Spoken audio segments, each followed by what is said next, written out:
Who manifesto now? His Excellency John Dramani Mahama NDC. You launch here now. A great plans for resetting Ghana. Now manifesto no. Every sector of the economy.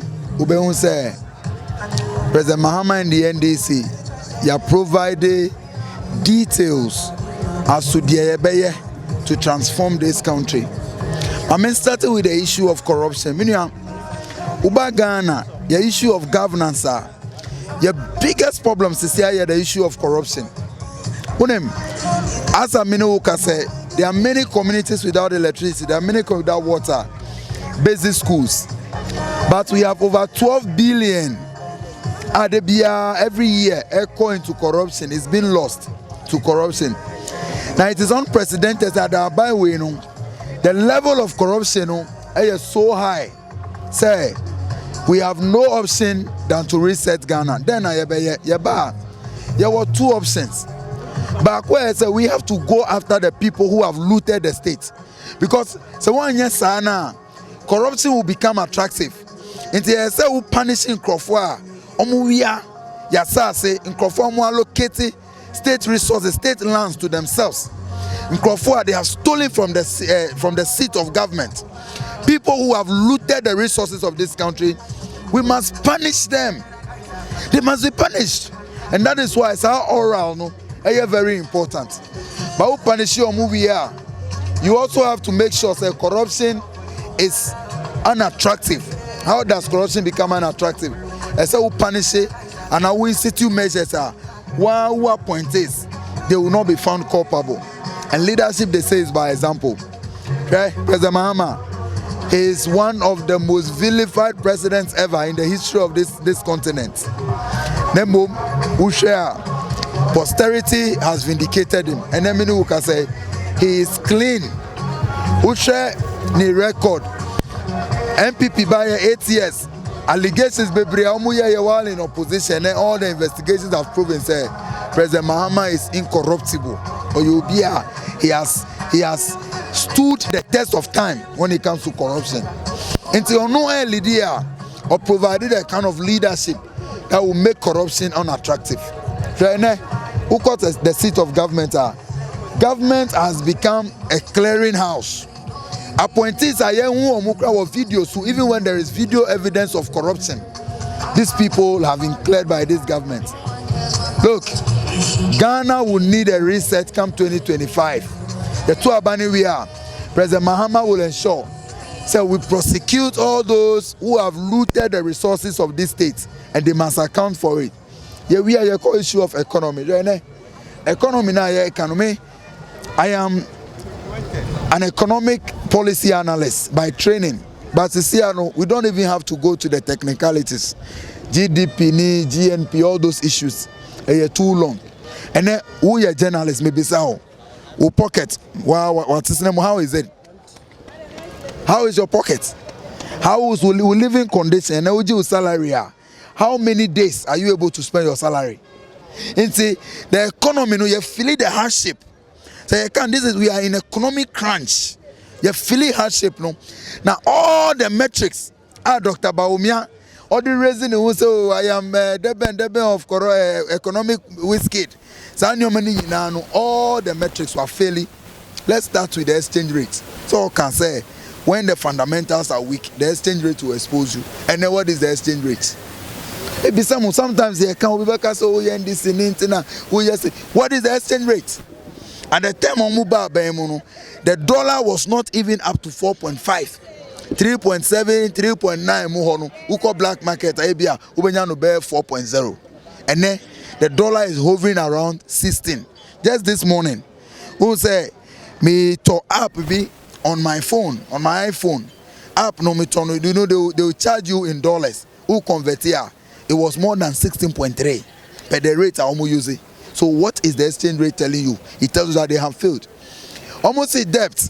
Say country President Akufo-Addo as candidate Akufo-Addo say country that has debt of over 60% to GDP, that economy is not sustainable. At the time the NDC had a debt to GDP ratio of 58%. Who using rebasing figures? And we have crossed even 100. Inflation, at the same. Under our government, inflation has risen to over 54%. Now, these are the people we are talking about. They have failed. There are levels of failure. Levels of failure, people can excuse you. But this level of failure, the good people of Ghana cannot forgive them. They have failed. Poto. Yes, see, poto. This government has failed. Poto. A rubbish government. Rubbish government, because we share all the metrics it doesn't go in favor of this country. Let's go to the last one, what I'm passionate about: economy and issues of employment.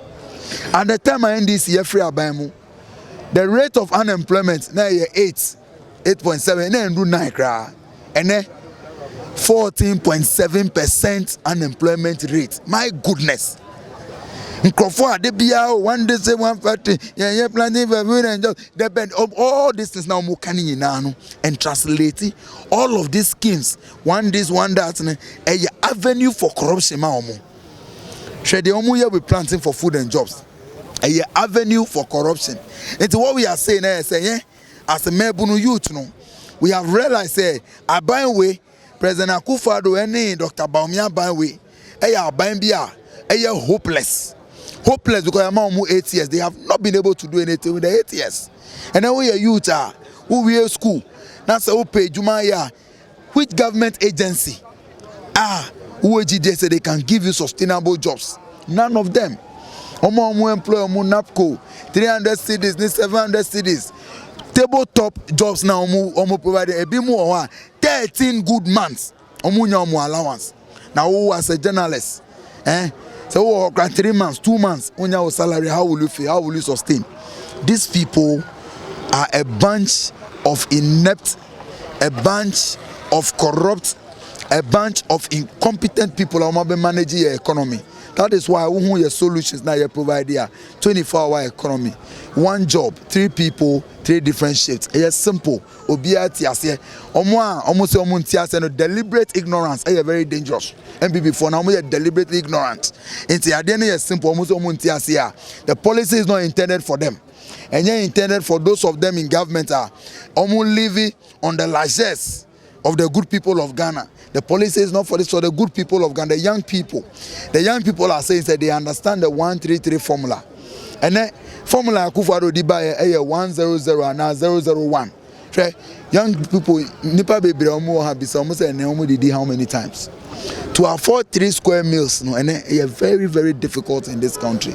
Your solution: 24-hour economy, national apprenticeship program, national women's bank, ebema memo omo traders. If you be there because omo scar pressure can be reduced or papa mo. Look, we share the hardship in the system. Your parents, drivers, any Okada riders, omuye Jumama filling station for Skabi and Kofi. So at the end of the day, there can say, Aban we are failing. You are providing clear-cut promises. Your nimpan say President Mahama is capable of implementing. Now you be that's a power. What can you what's it? Michia with you for na the Ghana for Nasi. And then Yamiadum NDC, Yetimia launch a manifesto successfully. For the first time, we won't say manifesto Ghana for once, Ghana home for once. Manifesto, which means a purely Ghanaian. And some woman, asat now, which means all cannot be a bonity musa no we Ghana for your home sem no eden, all cannot. In some woman, and then Simbia, say we hear be and sana was what in some woman say. Bit say Waka Women's Development Bank. Young John Dramani Mahama na be de tre oba. Oba no mame na opoko ageman. Wa ma ya tin want to say onim mba or your batan onim de mba kum. Enti na sa bank omode bedwa. De be ya ebetimi de akwenya ma ya mame nom na yenwa ma omo ton ade a omo didwa no. Omo hu ayehia de fa ne sika femu. Any entity muhia de fa mu dwa ho ni nyina no bank we eba be address our problems no tichu ne insihu a wo currently loans a omogin ho ene tibia omokomu ne through omodwadi ho ne to odede de omodwa ho ni nyina no sa bank eba be address sa challenges nti me ogidi say Found for the Ghana for Benyano. Because we share if you so ya film we de kwa watchi mu Ghana for from Nyembebre. And I think from some manifesto we in them share aba mobi hu say ye go sweet mum be mum eni da so enya mene pia be say 3 months time and 4 months time Ghana be say for ntempe fra because he sense John Dramani Mahama be say edin kunim e wo afi about to akwa dem ye koto no. Finally last week MPP eba Western region efia utie ni mienu o de toto ho a uhunu se mudia wa hen na hope ewom edema maburu ya ho Henry get me kan no and nsema ebeden eziwa ha no nsema utumu say like I said no, this is the first like Ghanaian, it's a Ghanaian manifesto. Okay, and indeed said they are to the interest set Ghana Oshe Abakosemua the final central region ha Embra ye struggle for independence nyama ekọ so aha to say nya independence and then yemi hu say and the Ghana the ekumu no yasin be pie e wa ha ye de bibiezi they said the bond of ye signing wa during the independence no Osha the same thing and that is kusi hope ewo mo bia was my first time they reading you mabunu titru ewom ya mama nom even for the first time in fact Osha Ghana the citizenship John Dramani Mahama our Brazilian respect ni ebu omo Ghanaians no stronko manifesto unim say omo launch menu at the same time the yan yuanama e bia binti omuntumi enhu ade e bitem ka say visually impaired people no and disabled no omo so e wo mo de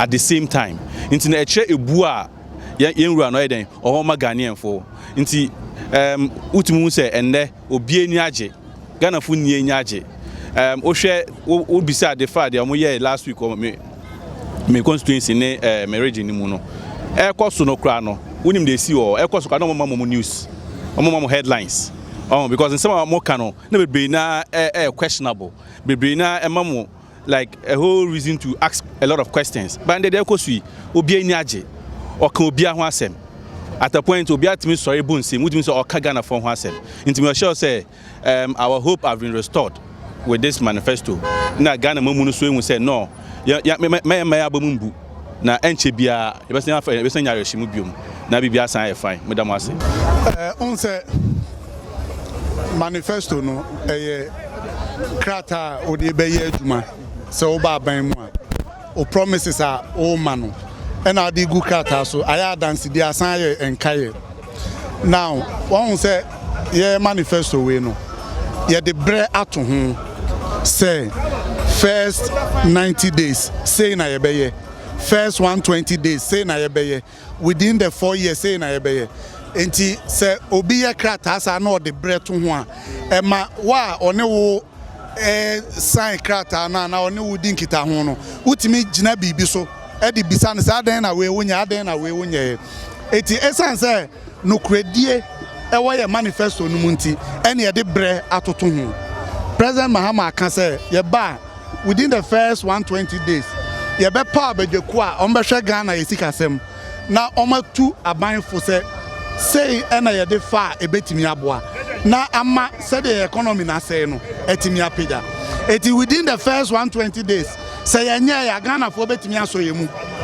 sana de ekeka hu nyina no ya hyehye ni nyina ena President Mahama so watena akunya ne so pen omo ayepe president afi nyina o pede o suahunu a o nimde e wa amamu mu a untimi nsan President Mahama ho ena ne nyuma a waye nsu nti no ebe ma ye nya gidie woni mu se ne awoka no betumi aye ya nom de a ombeka ye de o maka dada da nyina no omo nye ena o maja sa krata na to ho ena o masan be ye krata afofro de be dada ye Ghana fo ehun sa ne ma ni nyina eti so o pede ye betimi anya gidie woni mu a President Mahama Owura John Dramani Mahama say oba be ki so say omo a omo fa ban sika aban je pade bia no oba fa kan so waje sa we no omo fo ka say yewura na do that pa to fa do oba no kan bibi sa na Owura John Dramani Mahama ai kan obetumi aye Yes, dear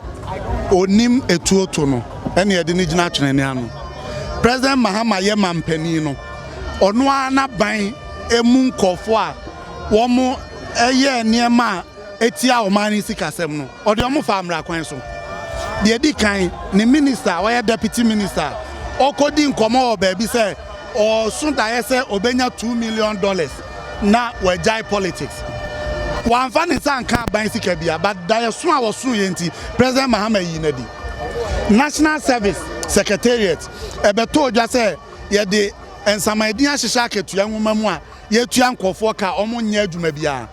President Mahama Epa Bejoko, M.A. and Shishemu, M.O.D. and Pennyfua no more that National Service nano, a big Kojina court, M.O.Mutias, he can't sign them buying, or no one by Munipa, or no one colleague and on in our parliament.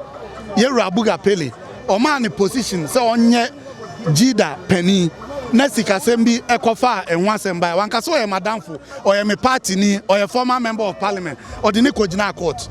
Sramia Kufuado, na Bamuni Pabakwa, or the Nakojina court. And that's why Shishamun or the Shishamuna Yejuma. It's President Mahama Yobia or Sia Oyo. It's a similar worker, so Bia. Wafa oba omani sika wafa omani japadi obehwehwem no agye ni nyina no ye nyini ni obetumi aye